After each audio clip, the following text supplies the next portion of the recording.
Hai, Suara Sumatera. Welcome back to my YouTube channel. Nah, kebetulan di edisi kali ini merupakan edisi perdana dan program baru di YouTube saya, yaitu Curi Pandang, curhatan IPA dan bagaimana cara kita menghadapi. Yang kita tahu, pelajaran IPA itu kan sangat sulit. Tapi di sini saya akan mengajak kalian semua untuk bagaimana cara memahaminya. Seperti yang Pak bilang, tak kenal maka tak sayang. Sama seperti pasangan kamu. Kalau tidak kita kenal dulu, maka kita tidak bisa sayang, kan? Nah, di sini saya akan mengajak kalian semua untuk membalikkan fakta dan membalikkan problematika yang ada di masyarakat bahwa pelajaran IPA itu sulit. Tapi sebelumnya kita bumper dulu.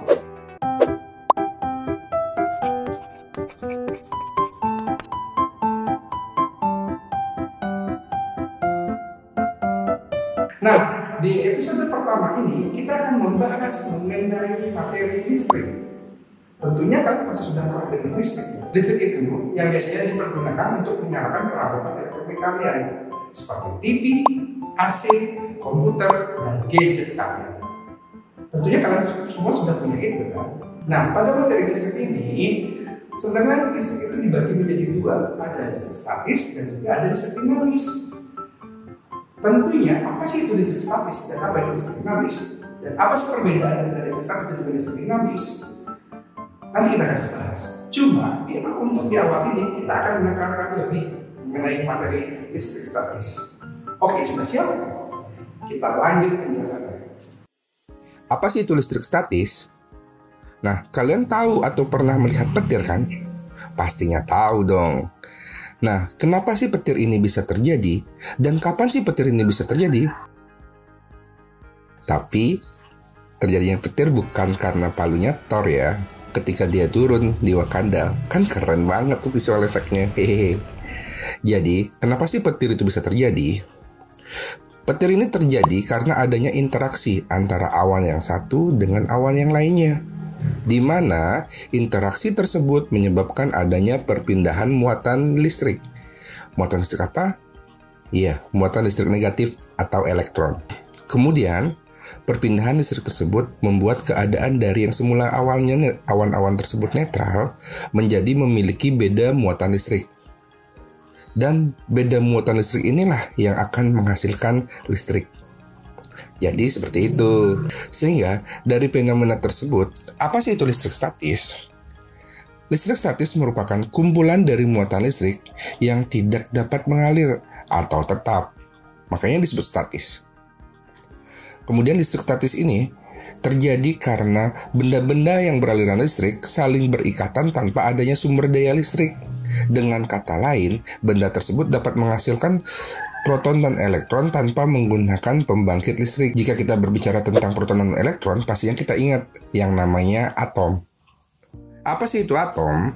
Jadi atom ini merupakan bagian terkecil dari suatu unsur yang masih mempunyai sifat dari unsur tersebut. Atom itu terdiri atas dua bagian. Yang pertama itu adalah inti atom atau disebut juga dengan nukleon. Di mana di dalam inti atom ini terdapat dua muatan. Yang pertama itu terdapat proton atau muatan positif. Dan yang kedua itu ada neutron atau yang bermuatan netral. Sedangkan bagian yang kedua adalah kulit atau orbit atom. Di mana di kulit atau orbit ini terdapat muatan negatif atau elektron. Elektron inilah yang bergerak mengelilingi inti atom. Nah, sekarang mari kita membahas mengenai muatan atom dan jenis muatan listrik yang terdapat pada atom.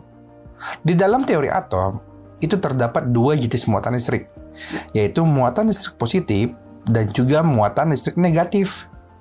Proton ini merupakan muatan atom yang bermuatan listrik positif, sedangkan elektron merupakan muatan atom yang bermuatan listrik negatif. Sedangkan neutron itu merupakan muatan atom yang tidak memiliki muatan listrik atau bersifat netral. Dalam satuan internasional, satuan muatan listrik adalah Coulomb yang disimbolkan dengan C besar. Berapa sih besarnya muatan proton dan berapa sih besarnya muatan elektron? Secara teori, besar muatan proton dan elektron itu sama. Proton besarnya plus 1,6 kali 10 pangkat min 19 Coulomb. Sedangkan muatan elektron besarnya min 1,6 kali 10 pangkat min 19 Coulomb. Nah, kemudian bagaimana sih pergerakan daripada muatan listrik pada suatu atom? Seperti yang sudah kita bahas tadi, antara muatan listrik yang memiliki lintasan itu hanyalah elektron. Jadi, elektron pada suatu atom itu dapat berpindah dari atom yang satu menuju ke atom yang lainnya. Tetapi, proton sangat sukar pindah. Pada teori atom, elektron itu berpindah dari potensial yang rendah menuju ke potensial yang lebih tinggi. Dan perpindahan elektron ini menyebabkan suatu atom dapat bermuatan listrik. Kenapa dikatakan bermuatan listrik? Karena muatan suatu atom itu ditentukan oleh jumlah proton atau muatan positif dan juga jumlah elektron atau muatan negatifnya. Suatu atom bermuatan listrik positif jika jumlah proton itu lebih banyak dibandingkan jumlah elektron. Sedangkan atom bermuatan negatif jika jumlah elektron itu lebih banyak dibandingkan dengan jumlah protonnya. Atom yang tidak bermuatan jika jumlah proton dan juga jumlah elektronnya itu sama. Demikian juga untuk benda. Suatu benda akan bermuatan listrik negatif jika kelebihan elektron, dan akan bermuatan listrik positif jika kekurangan elektron. Sangat mudah kan? Nah, itu tadi penjelasan mengenai listrik statis. Tentunya sudah jelas kan? Seumpamanya jika kalian masih ada kebingungan, kita sharing saja di kolom komentar. Ingat, berikan komentar yang terbaik, dan mari sama-sama kita belajar untuk membantu kesulitan kalian dalam pelajaran IPA. Dan ingat, untuk next episode kita akan membahas mengenai hukum Coulomb. Tentunya ingat, di subscribe dan juga like ya. Dan juga paling penting, kalian share ke semua teman-teman kalian dan semua orang yang membutuhkan materi tentang ini. Oke, sekian dulu video saya kali ini. Dan yang paling penting, stay safe and stay healthy. See ya!